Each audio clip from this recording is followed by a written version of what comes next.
Viewers all over the world, as you already know my name, Ogbuefi Ezeana, ugochitubelu Oraifite. I'm an ancient high priest.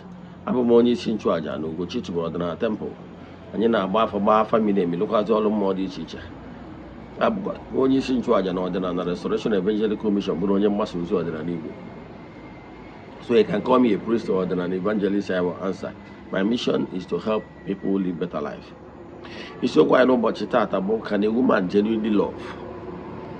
And I'm here to tell you that in this generation we are living in, now women of nowadays actually marry her about love. The answer to that question, whether can a woman genuinely love, the answer is no. I will explain.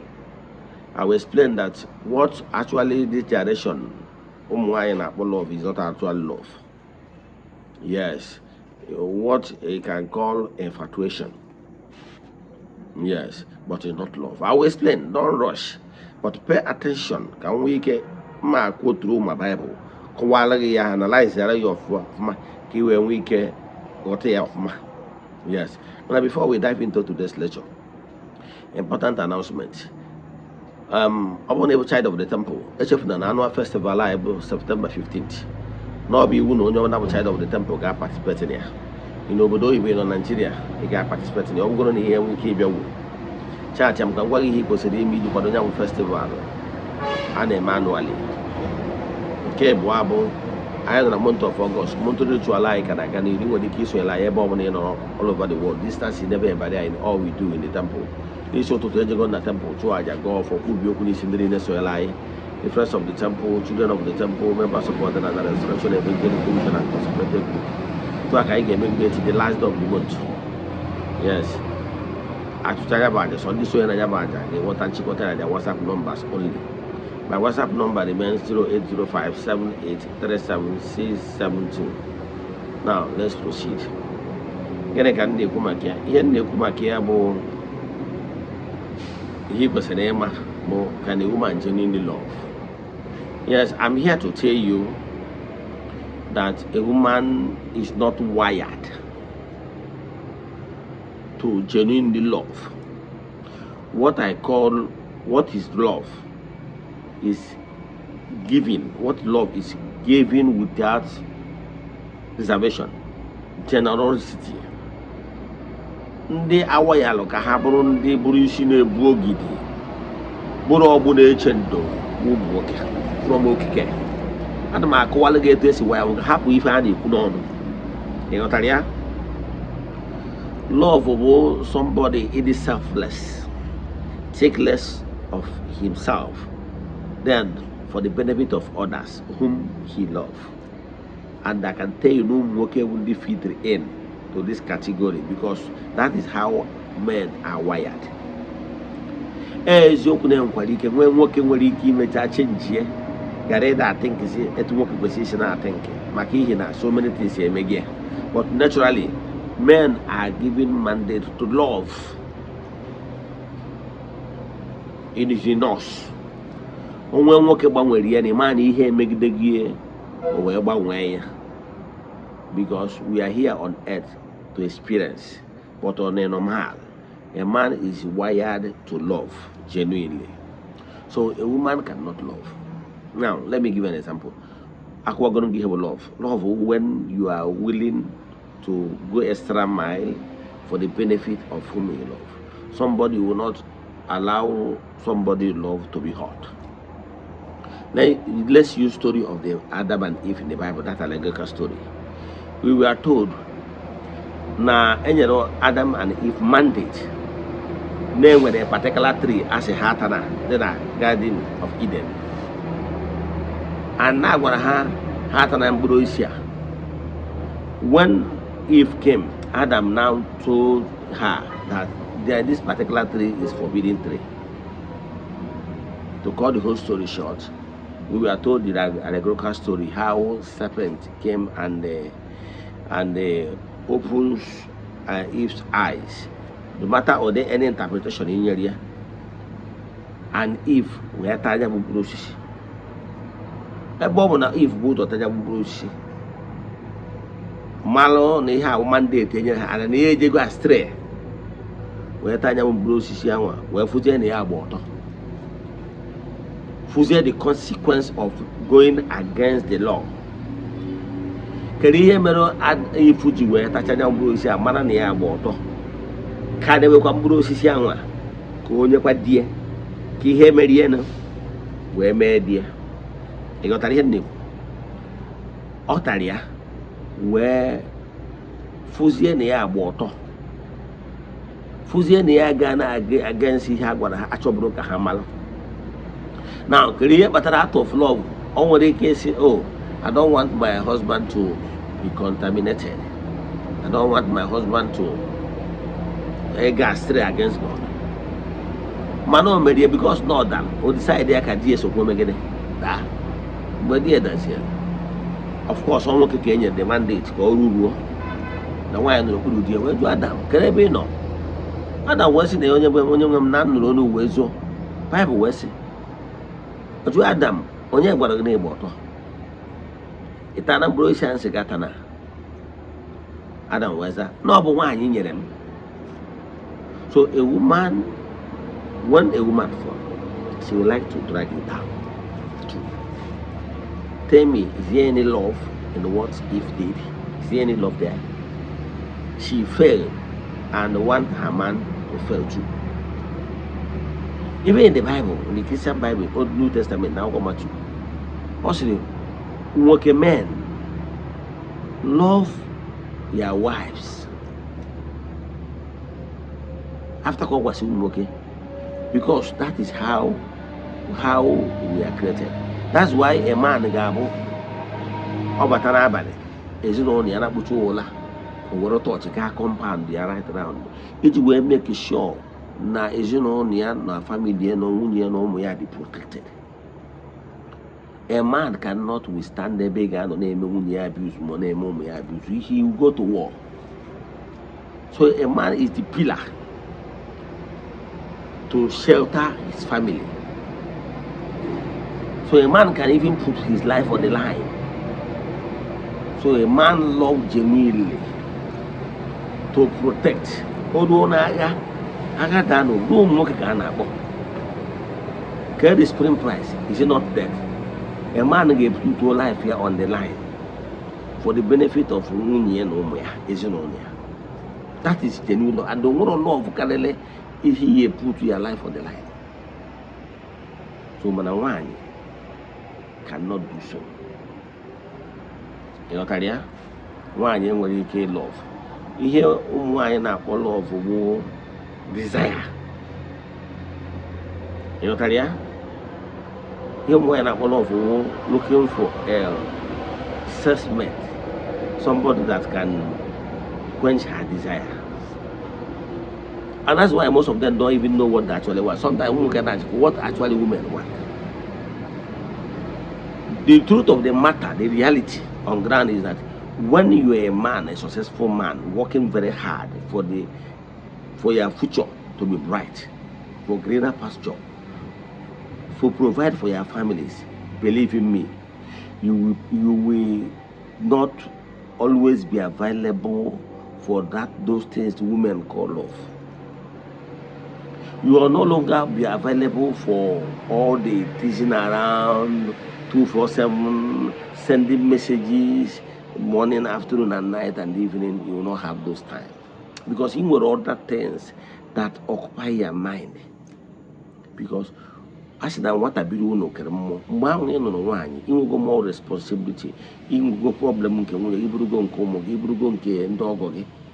so you need to step your games. We do now we need to add something because you go more responsibility. Therefore, he cannot think he gave me. Go married, we don't marry, Naben, you go know any available room, boys' room, Yara. When I'm going to the one where family I think what a bomb, keep whooping, no not kicking.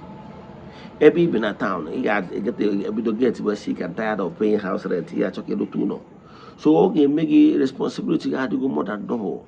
Okay, make it in that case, he game in the next 5, 10, 15, 20 years. King we go Eze-Ana.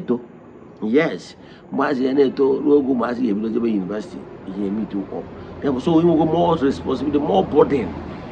We will go other things in a only take more of your time. So you may waste the time, all those have to for the to work on weather, there's no weather for two in the run a yard. No could have when he came here, when I'm with the family for the man was here. You may waste the time in on it in the morning, send a good message, in the afternoon, they go message. He didn't send it to a man, he less busy, what he hear now.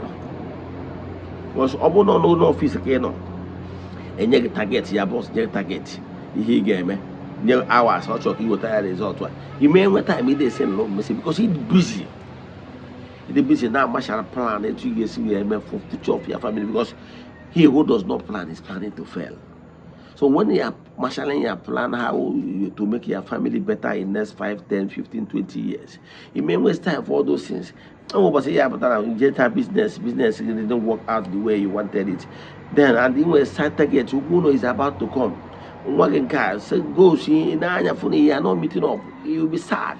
They want to know, hope your money put to Kenny. Boy, but say, the sad, okay, maybe more for them, we got boy, I'm in the mood.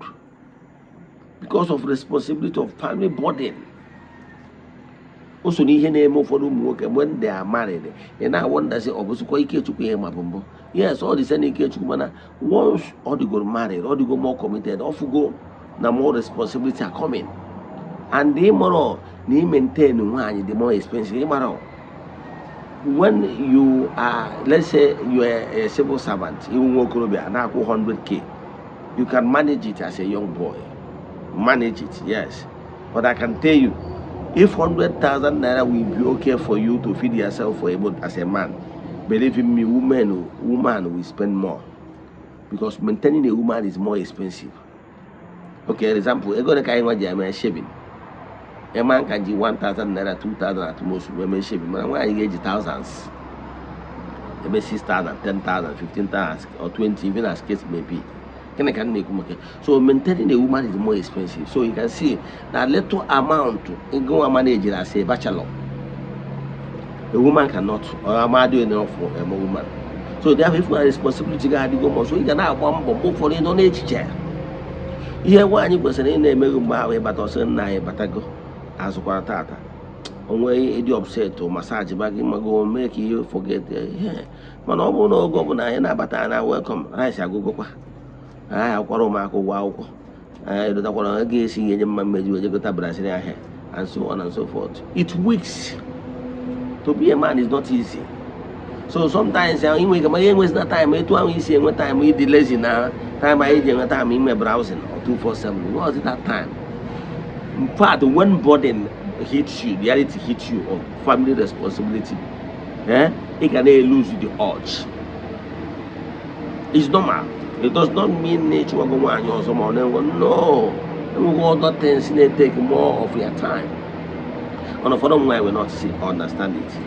And we get that particular time when a lazy boy been at their compound, then when the horn more a lazy boy somewhere. We use that opportunity if you may focus on. You can't serve too much at the same time. If you focus on attention, nature family again, then we go lacuna. We use that opportunity and they send this message to I'm with it, abadi. They're gonna do or harora, now Juanka. For the one, majority 90% of them they believe in on your love. So do you think that money is everything? Or that's the word for the one they use. Do you think that you can buy love with money? You can see the real one nowadays. So you have all values, but that a useless man. One time, yeah, every 247 and when he honor. Yes, that man now when he honor, that take it, but the total burden of this woman will not carry it. Yes. So get a can in my name will you get in your obi, well 10 million naira they go to your motor or where they cruise around. A boy, a useless, jobless boy that cannot even afford a tire of that SUV you bought for your wife, they are not engineer. Even though we don't Kenya one Kenya anywhere, can you understand the type of people I'm talking about? Yes. So any business how much will love. If I had follow the desire, the care. So if you have Mr. Beast, he can take everything. You tell a woman, a kidnapper, Naba, Yanometo, dear Jebela Bamonco, a wedding wine can anyone can a general wine, or Bass Walker, who was away to a stranger when you come off on a Facebook, on a TikTok. So we're doing a eatery. Getting called Wagidurugi, Jiparujana eatery, go back here, more by Shimoto, Morocco. On a phone call was in the kidnapping be a brumotobia. Inanya phone with boys no motawa. A panya utuomogi to a stranger in Maburo because of nego the ice cream or nego the Dog Jones. Eotarandin Nekumaka. Tonyawa. And before I can tell you about that particular day, sundown we take the house. Kanyana Mukana church. Only get dear now house or no, you might deal with shoemaker, no, now, all you actually all you provided for the family. You woman are the busy happy phone. All the busy happy phone. If you don't have the man attention. Before you know it, before the highway book can meet and Mr. Beast that particular Sunday. Or where we get the money. So they are not wired to love genuinely. If I had a ball of Abro, you have real love.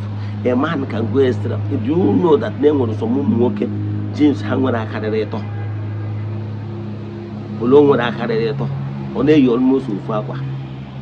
Eh? Mano, you be like that without complaining. Man, only provide the family no more. That is love, selfless. So, man, what a man, a woman call love, only an sweet things. One time, yeah, provide their desires. Yeah, go, only go riffraff. Boy, attention. You know that women do love what they call attention more than anything. For them, all love. Those sweet things, Hannah. You will care, but I want a business plan. I work with this, but they upset. You want time for sweet talks. Or for any attention. You have more of once a man with more business responsibility, I go. Say, I'm only talking about a family and chat me on WhatsApp. So you show can a man, a woman love genuinely? 0805 7837 672. Let us pray. Ekwem na Chineke. Ekwem na ọdịghị siri m ike ke Chineke na-apụghị. Ezi m ụzọ m ga-esi lụgbuo ya n'ihi na ọ masịrị ihe niile. Obi m siri ike na Chineke emeworo m ya gazie. May the blessings of Chukwu okike pụrụ eme ihe na-ebi with you all now and forevermore. Ya gazie.